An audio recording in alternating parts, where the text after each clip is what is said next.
Hello everyone and welcome back to another episode of Pop Culture and Hobby Shops of the Metro. We're here at 1410 Harlan Streets here in Bellevue, visiting a game shop here that caters to Warhammer, Star Wars Federation, D&D, and even to Magic, Pokemon, and even Yu-Gi-Oh!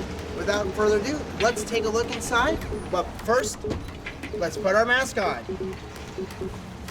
Alrighty, now let's take a look inside and see what goodies we can find.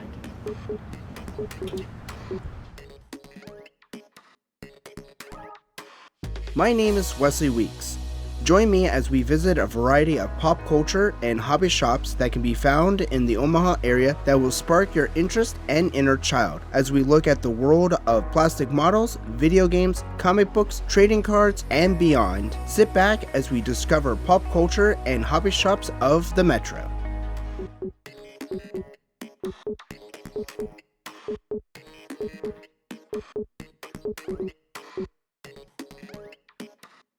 Hello everyone, we are inside the game shop here in Bellevue. As you can clearly see, there is a ton of board games here for everyone and everyone. And not just board games, if we take a deeper dive, we can actually see that there's playing cards from Pokemon, Yu-Gi-Oh!, Magic, you name it, they probably have it. Speaking of cards, they even have little game mats here for your cards. And let's take a look and see what else kind of stuff they have around here. Oh, this is adorable. I've only played this game once, and it was very unique on how you play this game. It was fun though. So there's a fun one right there. As we move further in, we can see there is a wall of board games here, and it is quite impressive actually. But what would you expect from a game shop? I would be very disappointed if it wasn't packed to the gills, no pun intended with the fish, that this place is full of board games. So we actually managed to get a sit-down tour with Becky, the store manager of the game shop here. Let's sit down and talk to her real quick. Hi, I'm Becky Alexander. I'm the general manager of the game shop. We have two locations here, one in Bellevue where we're at, and our Omaha location, which you'll see in a little bit. Becky, can you tell us a little bit about how your shop actually got started? So I helped my best friend open this store back in June of 2004.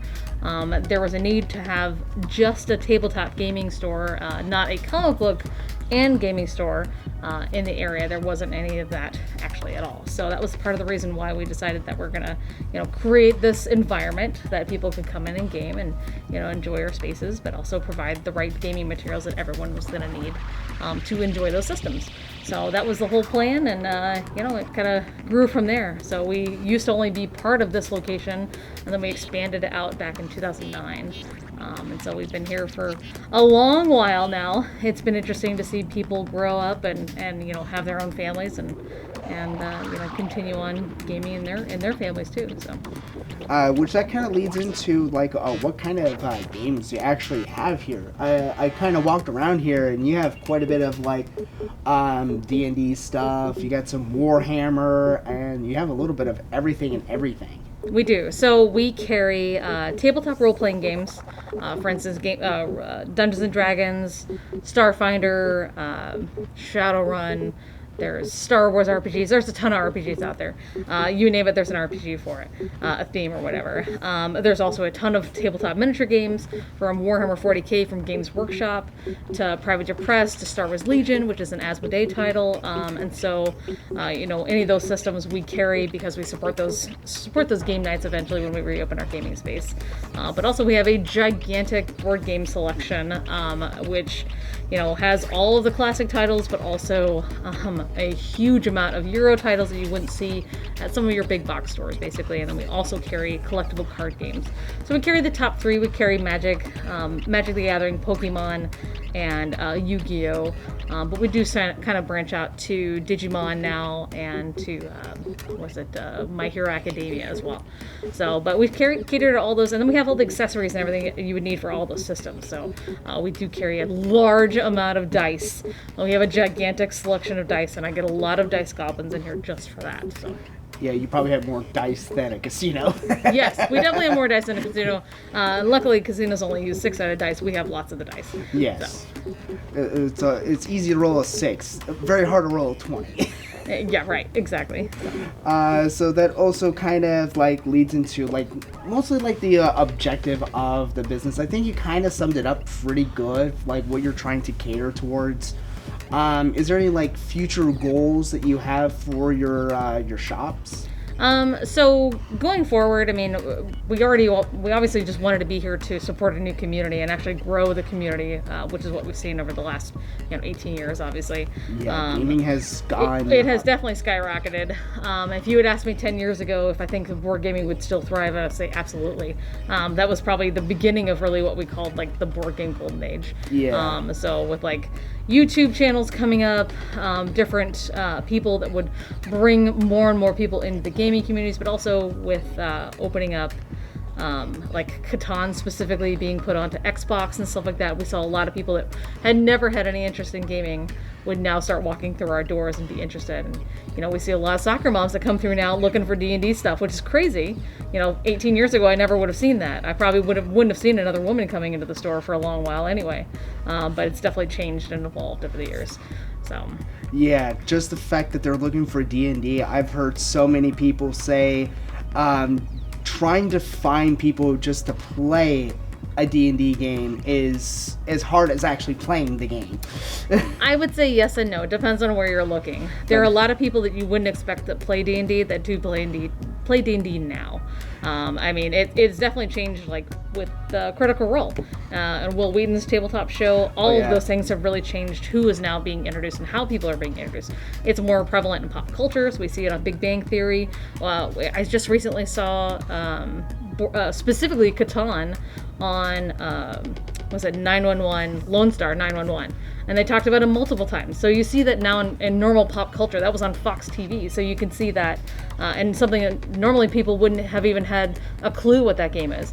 And so now we're seeing that even more prevalent and being more representative, we'll say. Yeah, so it has become a lot more mainstream, it is, which is really good for the industry. Especially gaming. It's been around for a very long time. It used to be try to be tailored towards children and stuff like that, but it's it was very difficult to come up with rules and stuff like that, and you had to be very careful not to violate copyright infringements when you're making these different kinds of games. And nowadays it's you can have 40 different copies of a whole bunch of different games. I mean, there's literally a game out there for everybody, because there's a game out there at least thematically surrounded about something that you're interested in. Yeah. So if you like butterflies, there's a butterfly game, Mariposas. If you like flowers, there's Floriferous. I mean, there's tons and tons of stuff. Yeah, because I'm thinking about actually getting into Warhammer myself, because I love building Gundams and models, and I literally paint these things. I have a whole bunch of micro paint brushes that I just got about 2 years for Christmas, and I haven't tried them out yet. You gotta use them. I know, so I'm almost half tempted to get a little miniature or something here and just kind of try my hand out. Yeah, it's a wonderful hobby. Just the other side of the hobby stuff, instead of just playing the games, the painting side is such a creative option and opportunity for people to really kind of expand and just try something creative that they normally wouldn't have done. And you can actually customize these little figures from these Warhammer characters, where it's you probably buy something that's pre-made, but now you physically can either glue it together, modify it, and change it up to a style that you actually like. So it makes it really more personal, especially when you're going into battle. It's like, yeah, go get him. Like Yeah. you work really hard on him. So the term you're looking for is called kit bashing. Yeah. So you are just changing up the already existing model just a little bit, using bits and pieces from some other miniatures out there, or even from something you're going to craft on your own. And it's just such a cool creative option and hobby to try. Yeah, I've entered a couple model competitions and stuff like that, and I've seen so many people that either have built or kit bash different parts together, and it's just so cool. But getting back onto topic, so since we're in a game shop and you own a game, help run a game shop, what games do you actually play? So I am a tabletop board gamer, is what I would consider myself. I'm not a role player, but I do love role playing, and it's something I eventually would like to try. I've played one role playing game, but it was a little weird because we did actually have to speak during the whole time, so it was interesting. But I also play. What's it called? Every once in a while I'll play card games and stuff like that, but I haven't played card games in a million years. So also the card games that I used to play are no longer in print, so those are coming on. I'm not saying I killed them, but I'm saying that they just don't exist anymore. Like one of my favorite board games right now is Terraforming Mars, so I really enjoy that system. It's great as a multiplayer. It's great. It can be played solo as well, and it has literally different gameplay for me every time I play it, so I very much enjoy that one. I also love to paint miniatures.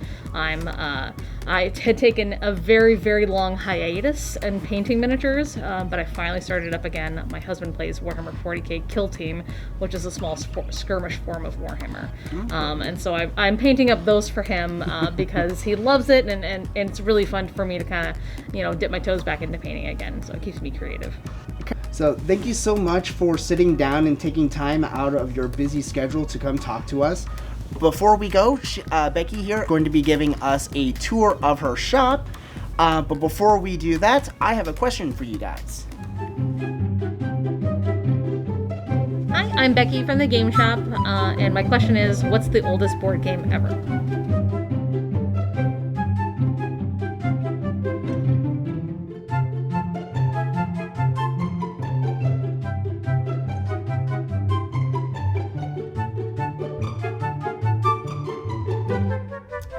Well, this is the game shop. This is the very front of it as you walk in. We've got a huge selection of board games. We have set collection games close to the front.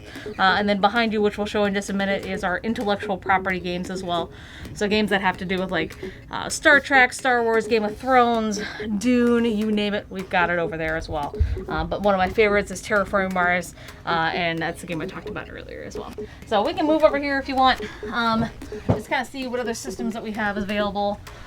We've got a ton of different drafting games, Dice Forge, Dice Hospital, any of the King Domino series, Draftosaurus. Great drafting games that are fantastic for all families and ages and stuff like that.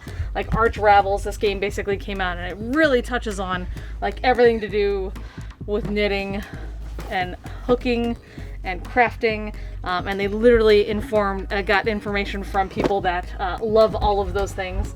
And make sure they use the right terminology and everything. So then we kind of move over into the main portion of the store here.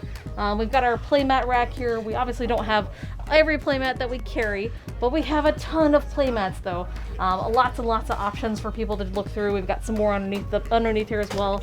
Then we've got our bucket of fish and chicken, which is one of my favorite games. It's a little dexterity game, or an activity game called Happy Salmon. I love this game. It's so good. Anyway, so we've got that. We've got some great family games a little closer to the front as well. But then we kind of move into more of our like deeper strategy worker placement games. And those games are more of like the deep Euro games that you're going to see sometimes on Board Game Geek. You'll see different ratings and different reviews. And one of our local podcasters, the Punchboard Paradise crew, they love worker placement games, and they always go over those titles as well. So like Lost Ruins of Arnak, Architects of the West Kingdom. So this is a fantastic worker placement game, has great components in there from Renegade. So we've got a lot of worker placement games. Then we've got a whole section dedicated to 2-player titles, but also abstract strategy games that also are great for 2 players. And so we try to group the store together by the mechanics that are prevalent in the games to make it a little easier. So if someone really likes this mechanic, they can go, hey, I like other games, let's try something else thematically appropriate to what they're looking for. So we've also got a bunch of party games over here, I'll show you. So party games like your classic for Munchkin, and if you want to play a deduction game like The Resistance. So we've got all these cool titles as well, and then The Captain is Dead, a couple different versions, but then some of our classic party games like Say Anything is available as well. And then we've got some of the other classic, or some of the other new ones basically, like Hues and Cues. It's a really fun system. We've got a good selection of our kids games as well.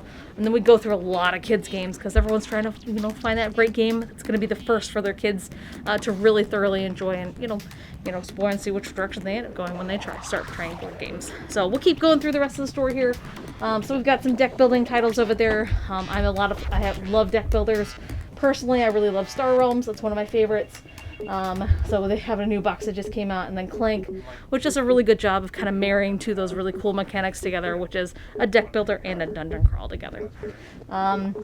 So we've got a lot of our small games over here that don't really have a great place in the store at the moment, so we just kind of group them all together, but they really kind of cover all sorts of different mechanics that are relevant in the gaming, in all board gaming. So we've got, quick deductions, like the classic One Night Ultimate Wearable deduction, one of my favorites, which is an optical illusion game called Illusion. I teach it often while we're standing at the front counter because it's really fast and it takes just seconds to learn how to play, so I really enjoy that. And then we have puzzles. So puzzles really picked up, especially even more so during the pandemic, because there's a lot of people that don't play games and they're not interested in playing games, but puzzles really kind of cross that gap. And so there's a lot of puzzles now that will come out that will have artwork from these board games that are so beautiful already. They're the figure, might as well have a puzzle made of it. So even like some of our nostalgic, I know it's not really nostalgic anymore, but South Park, still relevant. So South Park's out there now. But then there's a board game called Canopy that just came up with their own puzzle as well. So really there's tons and tons of puzzles as well that you can try. And if it's not something you're really interested in trying out right away, try a board game instead, and maybe you'll jump over to the puzzle world as well. So we've got a ton of card games that we have in here. Some are collectible, some are not. So there's a system called Living Card Games, which is Marvel and Arkham Horror and Lord of the Rings, and those are all really good cooperative games to play together, but also very competitive and very strategic. So people love these living card games. So I play Marvel Champions with my spouse at home. We very much enjoy the systems. They're just a whole lot of fun, and plus they're creative. You can really try out all these different decks and options, and the different characters from Marvel that are out there. And then we carry Kickstarter titles. So there's a lot of games that are coming out on Kickstarter, and I'm not sure how much you know about Kickstarter, but there's a lot of stuff to gamble on, unfortunately, with Kickstarter to see if it's a title that's really going to be the right fit for your store, but also, if it's going to be the right fit for your family. So you're hoping that it is when you first kick it.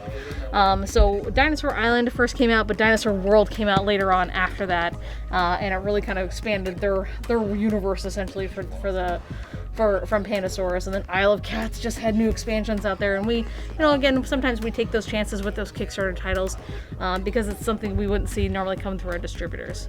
And then we've got roll and write titles over here, which I love roll and writes. I probably have 70% of the roll and writes that are on this shelf here. I'm a big fan of them. They're different every time. They accommodate large groups of players, which is awesome, and has lots and lots of replayability. And they're easy to travel with, so if you're looking for something along those lines, that's what we have here as well. So then we're going to move over to the role-playing games, which is not my expertise, but we do try to carry a gigantic selection. There's another podcast called Roll of the Dice, and they're a fantastic local podcast as well. We were featured on there a couple years ago, but they loved how many different RPGs that we carry because, not every store carries a gigantic selection as well. So we've got a big sci-fi section here next to our Star Wars X-Wing, which is a fantastic system as well. Great community in the area. And then we've got some tabletop miniatures like HeroClix that are all pre-painted, and it's, straight out of the box. You don't have to paint them unless you want to paint them. So it's a fantastic system. It's good for all ages, really. That's worked on a grid system. And then we go into the D&D section. So D&D has really exploded over the last 15 years even for people that are participating and people that are even know about it instead of being scared about it during the, the Satanic Panic basically series. But we have a gigantic wall of D&D miniatures, but we carry all the D&D books that happen to be close by. Accessible for everybody that's curious about them, all the core items, all the adventures, but we have a huge selection of miniatures if people want to either pick up something for a character representation or just something that they want to paint because they think it looks cool or it looks cute. We've got something like this little silver wormling that comes with a little character as well. And then, they're fairly inexpensive. The great thing about this line from WizKids is that they're all pre-painted, or all pre-primed, and you can paint them however you want. But there's an even cooler accessory that they've come out with recently that I really want to show you guys that kind of jumpstart people into tabletop miniatures and just to introduce them to painting so they don't feel overwhelmed with where to start or what to buy and everything. And those are these paint night kits. The paint night kits came out really exclusively during the pandemic. That it literally includes everything that you need: the paints, the brushes, and this gets you the knowledge essentially and the example in order to paint this miniature based on the image here. So it's a really great startup method for people to try miniatures, see if they're even interested in painting. It's like $20 to $25 depending on which one you get. And so, I'm sure you spent $20 to $25 on something else that really didn't work for what you wanted, and you find out the hard way, spending more than that. But $20 to find out if you really like to do something, it's great in my opinion. So we also carry all the accessories that you need for miniatures. And paints. So we carry all the paints and brushes, but we also carry some of the terrain features that you normally put on things. So like different flux and fluff and tufts and stuff like that, but it's going to be sandy, it's going to go on your bases. So we carry every aspect of the creative side of tabletop miniatures. And then we have a gigantic selection of miniatures as well. So we carry Privateer Press miniatures, which is War Machine. We carry Marvel Crisis Protocol, which is the Marvel version of a tabletop miniature game, which is a really cool system as well. The miniatures are fantastic from Atomic Mass. And every Marvel character that you can think of, they're probably going to be coming out with later on this year. There is one of my personal favorites is Monster Apocalypse. It originally came out as a collectible game, and then they decided to come out with it as a tabletop miniature game that you can play in a very small amount of space, which is awesome compared to some of the other games I'm going to show you in just a second. But this is literally, you got good guys against bad guys, and you're in a big cityscape, and you're just beating each other up, basically. Even the buildings have different abilities, so they can give your monsters or your protectors, whatever you decide to play, they can give you different things and abilities you can do as well. So super fun systems. And then we go to like kind of the granddaddy of some of these big games, tabletop games at least, which is our Warhammer 40k section and our Age of Sigmar section. So Warhammer 40k has been around for a long time. It is a UK-based company. A lot of these companies are not based in the United States, which is not uncommon. But Warhammer 40k, Warhammer 40,000, or Age of Sigmar, which is what the fantasy slide is, now has been around for a long time, but it's also a gigantic. It has lots of different options to play. You can play on a real big table space if you want to, which is a 4 foot by 6 foot space. Or you can play it like at a kill team setting, which is a really like a 2 foot by 3 foot section. So you can play it on your dining room table if you wanted to, or smaller or larger depending on what you're playing. So we love all these systems because, again, you can be as creative as you want to be with them, or just paint them exactly how it's pictured on the box if you want to. So you don't have to branch out from there if you don't want to, but there's some really cool options. Like Wes was mentioning earlier, you can kit bash something, so you can change up using components from this guy if you want to, and maybe putting some stuff on this guy. There's nothing saying that you can't do it as long as you're using these models or using the same brand in order to actually play in your tournaments and stuff later. So really fun hobbies. Again, being as creative as you want with them, that's entirely up to you. There's no wrong way to paint your miniatures. There's no wrong way to put things together exactly. As long as you're having fun during the hobby, that's ultimately all that matters. So that's just a small portion of the store. I didn't even show you our dice yet. Well, welcome to the Game Shop Omaha. My name is Lauren. I'm the store manager here. I've got Julie with me, and we're going to give you a short tour of the store. We have a front counter up here where we keep all of our living card games and collectibles and things. So, you know, your Magic, your Yu-Gi-Oh, your Pokemon. And then we transition into our D&D miniatures. On this shelf you'll find all of the monsters, characters, and players you'd want in a game. And then on this shelf here we have some more of the blind box stuff. So if you're looking for random monsters, we have those. As we get closer to the door, we've got more dragons, monsters, the larger fun things you want to fight in D&D. And then it transitions into our board game section. Over here we've got a lot of the games that you'll recognize. So it's always nice to see a friendly face when you walk into a store first. So you've got your Lord of the Rings, your Harry Potters, your Star Wars games, which is always handy. And then, opposite of that, we start to get into our family games. So obviously we're going to start youngest, and then as we get into the different sections, we get into older family games. We have our first of our demo tables. Right now we have Arkham Horror displayed. So if you're looking for a fun-filled mystery and monsters adventure game, it is fantastic. Further into the store, we get into our party games. So these are games you're going to want to play with large groups of people with easy rules, so you can sit down fast and play quick. Over here, I've got all of our small card games. So these are going to be card games that are great for travel, usually play relatively quickly, but contain hours of fun because you're going to play them again and again. Moving into the store further, we've got our abstract strategy games. These are games where the strategy is more important than the object in the game that you're playing with. They're a lot of fun. They kind of feel a little more chess and checkers like. And then on these shelves back here, I've got what we call your push your luck style games. They're games where you're going to roll dice or flip cards, and occasionally your luck might run out.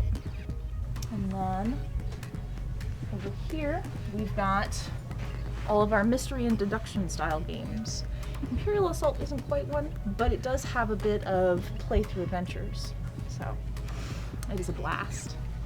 And then we come to our second demo table we've got in here, and it is currently Isle of Cats, which is a fantastic drafting game where you're trying to get resources to help save cats. And of course, they're all pretty fantastic and cute.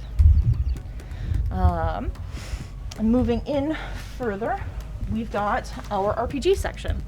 So if you're looking to build an adventure and travel out into the wilds with your friends, this would be the section to look at. I've got 2 shelves of that, so there's lots of stories to be told.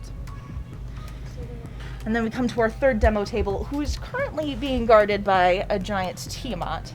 If you're not familiar, the dragon god of, well, hoarding things, as she has hoarded many heads. And then we have her giant hoard of plushies. Back here, we start to get into our drafting games and our miniature war games. So you've got 40K on the wall, which everybody knows, loves, has heard of. We've got War Machine and Hordes, which is on the back side of that shelf. And then, of course, a giant display of playmats, because if you're gonna play Magic, you may as well be blingy about it, right? So yeah, and that brings us back up to the front register. So that's basically the gist of the store. We have a fantastic community here, and eventually when we reopen our gaming spaces, you'll see all the products that we carry in here supported on any of those days of the week that we normally would have played before. So Pokemon, Magic, Yu-Gi-Oh, all those will be supported again, along with Dungeons and Dragons, Warhammer 40K, any of the miniatures that we carry. So that's one of the things that we try to do, is make sure we support. There's a reason why we carry this stuff, so we can support the systems, support the community. So Thank you again, Becky, for showing us around the store. I actually managed to find this random little dice here. So do you want to do a little roll off? sure, it's not so little though, but sure. All right. Oh, I got a 4. Ooh. All right, what are you gonna get, Wes? Let's see. I'm hoping for a nat 20. You're gonna hope for a nat 20. Good luck. Oh, 7. Well, good luck. Good game. Good game. Thank you again, everyone, for joining us here at Pop Culture and Hobby Shops of the Metro as we explore the game shop in the Omaha and Bellevue locations. A nice shout out to Becky and Lauren for giving us a wonderful tour of both locations. I even managed to snag some really good goodies here at the Bellevue location. I got a Dark Magician Karibo card holder and little card sleeves. I even got a Sylveon Pokemon 25 year anniversary as a little collector's thing. I'm probably just going to sit this right on top of my collector's bed and not even open this thing. So I can't wait to see you guys in the next episode as we explore pop culture and hobby shops of the Metro. I am Wesley Weeks, and see you in the next episode.